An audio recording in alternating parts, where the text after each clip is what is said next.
Agora, nós temos documentos cristãos, que são os evangelhos. Então, depois dos documentos romanos, judaicos, temos documentos cristãos. Os evangelhos, o quê? Narram com riqueza de detalhes históricos, como eu já falei, geográficos, políticos, religiosos, a terra da Palestina no tempo de Jesus. É impressionante as narrativas com o nome de lugar, de cidade. Né? Você chega lá na Terra Santa hoje, você vai encontrar a cidade de Naim, lá, no mesmo lugarzinho que é dito ali. Você vai encontrar lá aqueles lugares mais... Né? Belém, que era uma coisinha de nada, está lá, ainda hoje. Né? Os evangelistas não poderiam ter inventado tudo isso com tanta precisão. Os evangelistas não podiam ter inventado essas coisas, não tinham condições disso. Né? São Lucas, que não era apóstolo e nem era judeu, ele era médico. Lucas era de Tessalônica, ele conheceu São Paulo, nas viagens de São Paulo, né? Ele fala dos imperadores César, Augusto, Tibério, cita os governadores da Palestina com uma precisão histórica impressionante. Né? Pôncio Pilatos, Herodes, Filipe, Lisânias, outros personagens como Anás, Caifás, todos são muito bem conhecidos da história universal. Quer dizer, não é lenda, não é fantasia, não é brincadeira. São Mateus e São Marcos falam dos partidos políticos, dos fariseus, herodianos, saduceus, tudo como a história, né, de Israel conhece. Bom, interessante que os primeiros inimigos dos cristãos foram os judeus. E os judeus não negam nada disso. Porque os judeus sabem que é verdade. Os documentos deles narram isso. Né? Quem conservou o Antigo Testamento não foi a igreja, quem conservou o Antigo Testamento foram os judeus. São João cita detalhes do templo, impressionante. São João fala a piscina de Betesda, o litóstrotos, você vai lá, está lá hoje o litóstrotos, lá hoje, onde o Pilatos julgou Jesus. Né? O Gábala, e muitas outras coisas reais, nada foi inventado, tudo foi comprovado pela história. É que eu digo, gente, uma semana para você conhecer esses lugares sagrados na Terra Santa é pouco. Quem já fez a peregrinação à Terra Santa, e hoje, graças a Deus, muitas pessoas estão podendo ir à Terra Santa. Né? Por exemplo, no ano 2000, eu ia para lá com 5, 6 ônibus. E você tinha que correr muito para você mostrar todas essas coisas em 7 dias. Porque está tudo ali. Eu entrei dentro do túmulo de Lázaro, desci lá dentro. Hoje não pode descer mais, mas eu desci. Onde o Lázaro estava sepultado. E muitos outros detalhes desses impressionantes. E pergunta se alguém lá da Terra Santa desmente isso. Não. Não. Entende? Bom, aqui algumas reflexões interessantes que alguns historiadores colocam, especialmente historiadores cristãos. O mito não poderia chegar ao século XXI com mais de 1 bilhão de adeptos. O cristianismo tem 1 bilhão e 200 milhões de pessoas, de cristãos. Um mito não poderia chegar, uma mentira, uma fantasia não poderia chegar, né, a ter tantos adeptos. Os apóstolos e os evangelistas narram aquilo que foram testemunha ocular. Né? Nunca teriam a capacidade de ter inventado um Messias do tipo de Jesus, Deus, homem crucificado, porque isso aqui era tudo que um judeu não aceitava. Um Messias que vem para cá e morre crucificado, para com isso. Na mentalidade judaica, o Messias vinha como um salvador, como se fosse assim um Davi, um Salomão. Mas daqui a pouco você vê os homens narrando um Messias crucificado. Quer dizer, os apóstolos não tinham a mínima condição de inventar um negócio desse tipo. Né? Outra reflexão, os evangelhos narram um Jesus rejeitado pelos judeus, né? E que vem como libertador espiritual e não político. A gente sabe que os judeus esperavam um libertador político.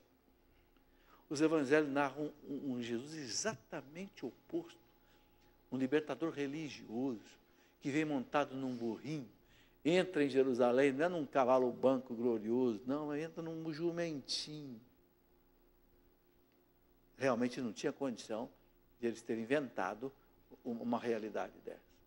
Tem mais, a doutrina que Jesus pregava era de difícil vivência no meio da decadência romana. O orador romano Tácito, aquele que eu já falei aqui, né, se referia ao cristianismo como desoladora superstição. Aquele Tácito que eu falei aqui. se referia ao cristianismo como uma superstição. E os apóstolos narravam uma doutrina exatamente oposta a tudo aquilo que o mundo pagão queria ouvir. O que mostra que realmente eles narraram o que eles ouviram de Jesus. Né? Bem claro.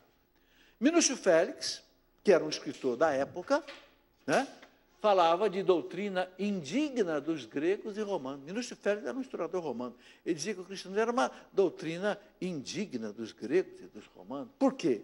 Porque exatamente batia de frente com a moral romana, a moral grega, que era uma moral laxa. Né? Não era essa moral do evangelho, da pureza, né? da correção e etc. Será que poderia um mito, falta só um minutinho, será que poderia um mito ter vencido o Império Romano? Aqui, para mim, gente, é a coisa mais maravilhosa que tem. Mais maravilhosa que tem. Vocês sabem que o império mais poderoso que a história do mundo já conheceu foi o Império Romano. Os Estados Unidos hoje é brincadeira perto do Império Romano. O Império Romano foi dono do mundo. Quando você olha o mar Mediterrâneo, o mundo era aquilo ali, o mundo era a volta do mar Mediterrâneo. O resto era chamado de bárbaros.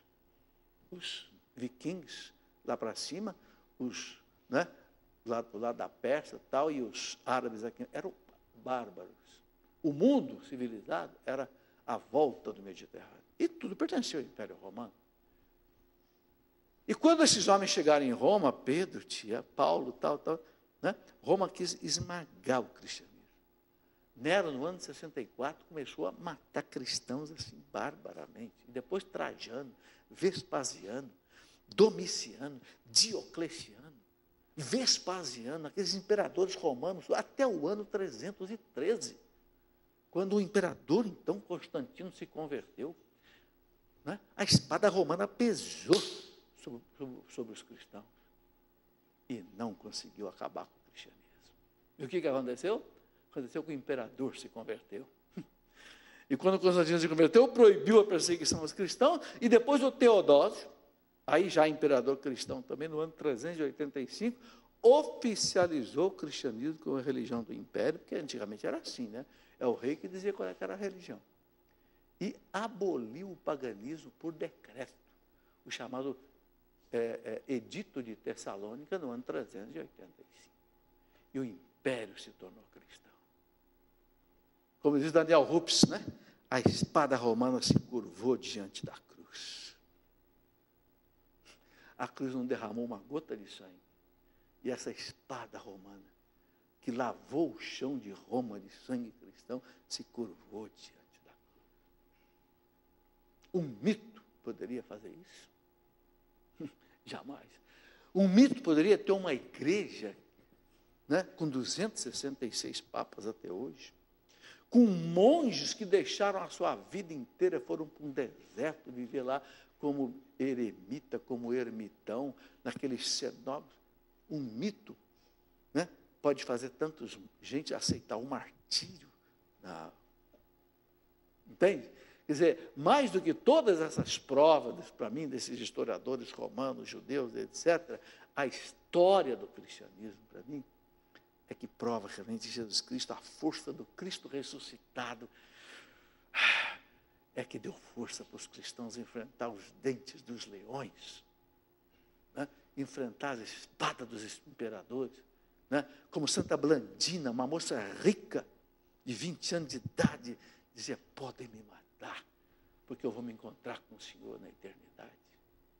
Uma santa perpétua, santa felicidade perpétua, uma moça rica de Cartago, com 20 anos de idade, né? Com seu filhinho de 1 ano de idade, e o seu pai pedindo a ela, minha filha, queima incenso aos deuses, por amor ao seu pai que já está velho, por amor ao seu filhinho de 2 anos, e Perpétua dizia, não possumos, não posso vender a minha alma, e foi jogada na arena para os leões, para ser devorada, perpétua felicidade. Um mito pode gerar isso, gente? Brincadeira. E aí você vai ver a vida dos mártires, um atrás do outro, que coragem. Era o quê? Era o Cristo ressuscitado. Vocês entenderam? Nesse ano da fé, gente, nós temos que reabilitar isso.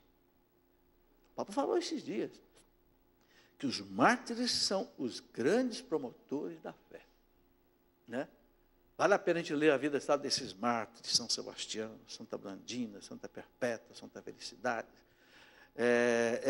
Esses grandes, Santo, por exemplo, Inácio de Antioquia, que no ano 107 foi jogado nos leões, lá no Coliseu de Roma, e ele dizia, não impeçam, porque eu quero ser no dente dos leões como trigo de Deus devorado, triturado ali. E foi assim, e morreu assim, em nome de Cristo. Um mito pode gerar isso? Sabe, é essa fé que nós temos que conhecer e que nos sustenta. Nós temos todos esses argumentos. Bom,